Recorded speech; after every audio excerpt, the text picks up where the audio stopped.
Assalamu alaikum, 9th class. This is your Islamiyat lecture number 2, Hadith number 1 and 2.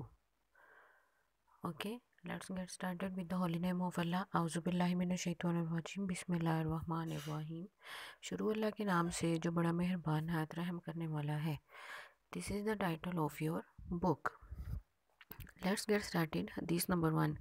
अफजलुल अमाली सबसे ज़्यादा फजीलत वाला अमल ला इलाहा नहीं कोई माबूद इल्ला मगर अल्लाह अल्लाह के व अफजलु और सबसे अफजल या ज़्यादा फजीलत वाली अद्दुआई दुआ है अल इस्तगफार बख्शिश तलब करना. तर्जुमा सबसे ज़्यादा फजीलत वाली दुआ इस्तगफार अल्लाह ताला से गुनाहों की बख्शिश मांगना है और सबसे ज़्यादा फजीलत वाला अमल ला इलाहा इल्लल्लाह कहना है. तशरीह नबी करीम सल्लल्लाहु अलैहि वसल्लम के इस फरमान के दो हिस्से हैं, फजीलत वाला अमल, फजीलत वाली दुआ. फजीलत वाला अमल पहले हम पढ़ेंगे. पहले से मिला सबसे अफजल अमल करार दिया गया है. इसका मतलब ये है कि तमाम बातिल मबूदों की नफ़ी करें और सिर्फ एक अल्लाह को अपना मबूद हकीकी समझे. बातिल मबूद मतलब अल्लाह के अलावा जितने भी मबूद लोगों ने बना रखे हैं उनका इनकार करना, जिसका तकाजा ये है कि अल्लाह ताला को वाहिद ला शरीक लाहू समझा जाए, सिर्फ उसी की इबादत की जाए, उसी से ही बेपनाह मोहब्बत और अकीदत का इजहार किया जाए. वही हमारा हालिक व मालिक है. उसी ने हमें अक्ल व बसीरत अता फरमाई. उसी ने हमें ज़िंदगी से मुतल्लिक तमाम नेमतों से नवाजा है. नो डाउट अल्लाह ने ही हमें हर चीज़ मुहैया कर रखी है, तो हमें सिर्फ अल्लाह से ही मोहब्बत करनी चाहिए. फजीलत वाली दुआ का आम मायने तो पुकारना है, लेकिन इस्लाम में अपनी तमाम ज़रूरियात को पूरा करने और मुसीबतों को दूर करने के लिए अल्लाह ताला से दरख्वास्त करना है. नबी करीम सल्लल्लाहु अलैहि वसल्लम ने सबसे बेहतर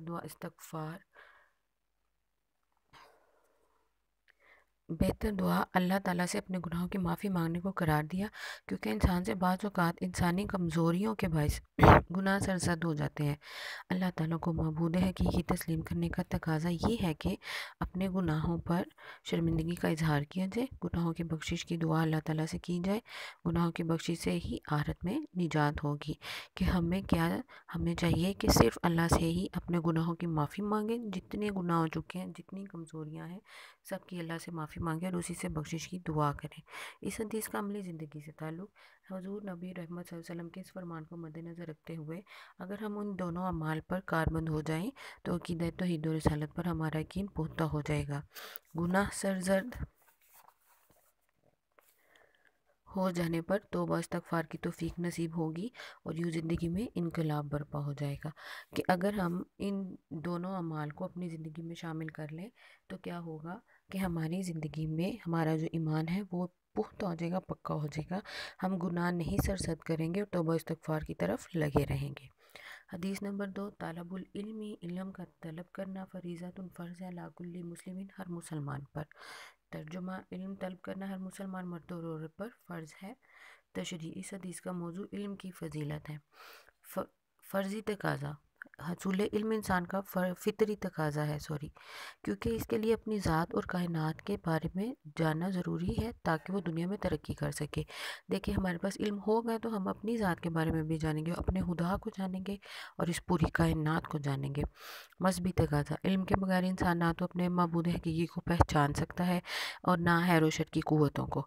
अल्लाह ताला के अहकाम और रसूल सल्लल्लाहु अलैहि वसल्लम के फ़रामीन को पहचानने के लिए इल्म ज़रूरी है. मैंने बताया आपको कि अल्लाह को जानने, उसके फरमान को पहचानने के लिए मैं एग्जांपल देती हूँ. कुरान को पढ़ने के लिए, सीखने के लिए हमें इल्म की ज़रूरत है. Point number 3. रसूल अल्लाह की दुआ. रसूल सल्लल्लाहु अलैहि वसल्लम से अल्लाह ताला ने इल्म की दुआ करने के लिए फरमाया वकुल रब्बी ज़िदनी इल्मा. तर्जुमा आप सल्लल्लाहु अलैहि वसल्लम अल्लाह ताला से दुआ कीजिए कि ऐ मेरे रब मेरे इल्म में इजाफ़ा फरमा.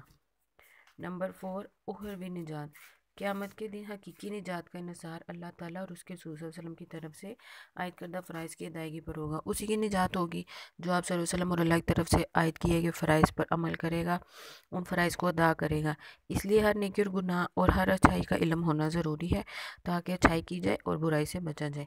इसलिए इल्म होगा, अच्छाई क्या है, बुराई क्या है, तो ही उससे बचा जा सकेगा और अपने अमाल को नेकी की तरफ रखा जा सकेगा.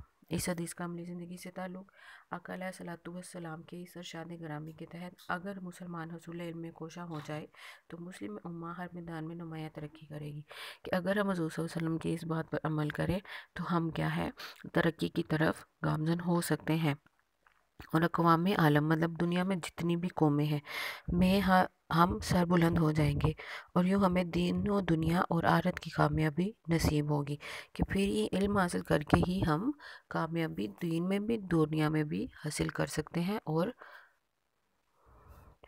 سرفرازی حاصل کر سکتے ہیں۔ Diary do homework of given topic حدیث number 1 2 on your register and learn. آپ نے ان دونوں حدیث کا اپنے رجسٹر پہ ہوم ورک کرنا ہے، اور پھر انہی حدیث کو آپ نے اچھی طرح سے لرن بھی کرنا ہے۔ Okay students, best of luck, take care, اللہ حافظ۔